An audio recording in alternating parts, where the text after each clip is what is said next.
1, 2, 3. Good evening. All right, a little energy. That helps me help you. I looked at the speaker list and I thought, why do they want a liquor guy? And I thought, why not? Because my industry's fun. Wouldn't you agree? My industry is arguably the oldest industry on the planet. These are fermentation vessels from 7,000 BC. Beverage alcohol has been used as a social lubricant for over 9,000 years.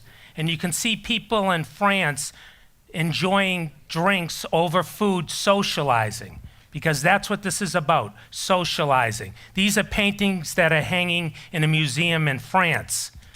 But even though my industry is over 9,000 years, the world's gone increasingly high tech. If you think that there's 7.5 billion people in the world, 4.6 billion of them are on the internet. And as Mr. Ma from Alibaba just said recently, the internet is going to continue to upend industries for decades.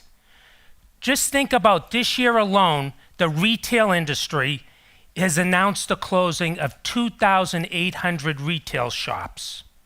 And it's just going to continue to increase and increase. Since the internet has exploded, the world has become much smaller, which I'm sure you've heard over and over again. We're in a global economy. When I sat in this university in 1979 as a freshman, and I looked around, there might have been students from 1 or 2 other countries. Today, students from 108 different countries attend this university. And when I travel around and ask them, why did you pick Suffolk University in Boston? The answer's simple.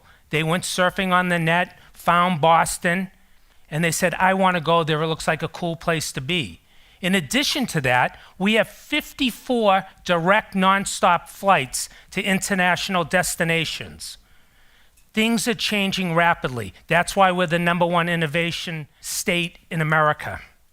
And the world is virtual as well. Think about the opportunities doctors have today to learn to perform operations without having to worry about hurting a patient. But I want to talk about something called disruption. That's the buzzword of this decade, disruption. How many of you in the audience use Uber or Lyft? Okay, so do I, every day. And Uber has really put a hurt on the taxi industry, and their revenue has doubled year on year from $10 billion to $20 billion in 2016. Now, I love technology. We all love just to put our smartphone, hit the app, and boom, your Uber driver will be here in 2 minutes. How many of you have had this experience? You hit the app and boom, your phone rings. It's the Uber driver. Where should I pick you up? I say, such and such address. And I hang up and I think to myself, I find I'm getting a little annoyed. And then I catch myself. I say, why would I be getting annoyed when the driver just wants to confirm he's picking me up in the right place? I should applaud him for communicating with me verbally, not just using technology. But then sometimes we rely on technology too much. How many people rely exclusively on GPS while you're driving to get from point A to point B? When I get to the airport, I say to the Uber driver, hi, I want to go from Logan Airport to the waterfront. And usually I say to the driver, please take this tunnel. But 2 weeks ago, I made the mistake of looking into my phone and sending a text. And to go from Logan Airport to my office, you go through the Sumner Tunnel. What happens? I look up and the driver is taking me through the Ted Williams Tunnel to South Boston, not where I want to go. I asked the gentleman, excuse me, sir, why did you decide to take this route? He tells me, because the GPS told me this is the way to go. How many people have experienced that? Right. We rely too much on technology where we should communicate, and I was bad for not suggesting which way to go. How about fake news? You tired of hearing fake news, fake news? The France presidential elections were yesterday. A week ago, the French press found 30 articles that were 100% fake. Those 30 articles were shared with 900,000 people in France. Think about that. You get fake information. But I want to give you an example closer to home. How many people like the Patriots? Okay, I do too. So the New York Times, 2 or 3 days ago, tweeted a photo of the New England Patriots with President Trump at the White House. And underneath that, they posted a picture of 2 years ago of the New England Patriots with President Obama. And the comparison was more people went to the White House with the Patriots to visit President Obama versus President Trump. Fortunately, somebody did a little investigation and found out that they seated people in the audience versus on the podium. So the inference was absolutely, completely wrong. So you don't know what to believe anymore, and it concerns me. Alvin Toffler, the author, he correctly predicted the information age. First agriculture, then industry, and information. And that's the age we're in now. We're getting information from everywhere. But I want to remind you of Newton's third law of motion. For every action, there is an equal and opposite reaction. Because as John Nesbitt pointed out in his book, High Tech, High Touch, in an increasingly digital virtual world, there's a creation of hunger for high touch, authenticity. So I want to talk to you for a minute as an example, simply an example of a gentleman, his name's Mr. Beveridge, who created the first craft spirit in America. He did that 20 years ago. And his objective was he wanted to get out of his industry that he was in because he wasn't happy. He wasn't being true to himself. So he set to create a beverage that a woman could drink neat or on the rocks. And he did this research and he put together this product maximizing 19 of his credit cards. He was broke. He was sleeping on the floor of the distillery. And he needed parts to make this still. So he used, as a first part, a Dr. Pepper soda keg. So he truly made this still by hand. So what's the lesson for a global economy in what I'm telling you? It's the desire for authentic quality. Craft should connote real, authentic, integrity. Mr. Beveridge tastes every batch of product he makes.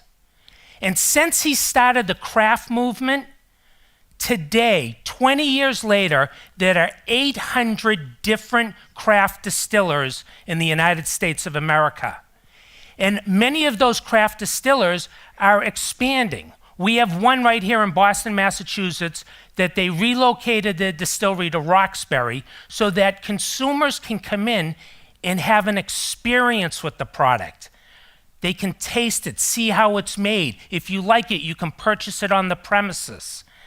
There's another brand, a rye whiskey out of Shoreham, Vermont, where you can go and visit and see how they grow the rye right on their own farm all the way to the finished product. And you can also dine there from the vegetables, the fruits and vegetables that they grow on the premises. It's an experience, but there's interaction with people.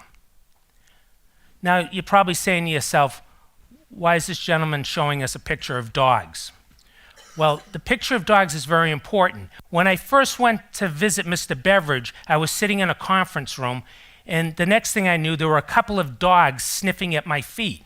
So I thought, what's going on here? And when I toured the facility, I found out that the culture of the company is you bring your dog to work every day, and they have a dog playground out back. So you would think, okay, this is a great culture, but they took it one step further, because in today's day and age, consumers want to know that companies are giving back, that they care about the communities which they serve. So they support an organization called Emancipet, and everything that's purchased on this site, 100% of the proceeds go to support this organization. And it's stories that you hear. The millennials, the Generation Xers, they don't want in-your-face marketing. They want stories that they can share with their friends. And because of these stories, people from 100 different countries have reached out to us to distribute this product, all viral. But yet, for people like me, a baby boomer, I still like to pick up my magazine and read my newspaper, the touch and feel of it. So you still can't totally walk away from traditional advertising. How many people have heard of the app Drizzly? Have you also used it? Drizzly is an application. Even though we're the oldest product in the beverage alcohol business for 9,000 years, we still need to adopt technology. So 2 gentlemen from Boston College started this company that's headquartered just down the street on Arlington Street, where with the touch of a finger, you can purchase any beverage alcohol you want. And the great news is, it'll get to you within an hour. So this is technology that the industry has embraced. Now I want to tell you, I thought, nah, I don't believe this. So I went to visit them, and they gave me the example of a gentleman in Manhattan who lives on the 3rd floor, punches his app, and has the liquor store on the 1st floor deliver it up 2 flights of stairs. That's a true story. This delivery, this is going to disrupt the liquor business. We have archaic laws, but these people found a way to crack the code. And this is great technology. And in addition to that, you can price comparison and decide, okay, I'd rather this store deliver versus this store. Now, the other thing you can get is shopper insight. So if you buy X product, what else is going in that basket? If you buy beer, then the average purchase price is $100. So there's great technology. It gives you great information. But I want you to think about election night. They tracked, during the presidential election day, they tracked what was being purchased. So in the afternoon, beer was the #1 delivered item. Then, as you got to dinner time, people shipped wine.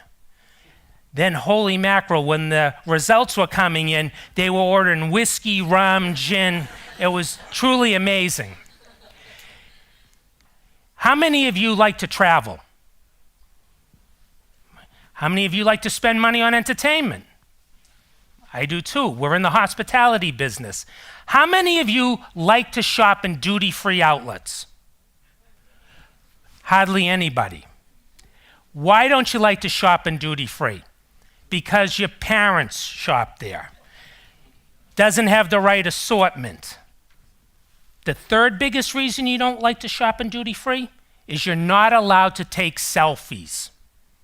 And you like to take selfies everywhere you go.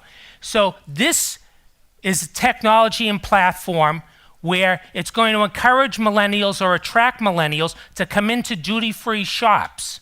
And then you can also use this technology to ask your friends if they would like you to bring back any duty-free items for them.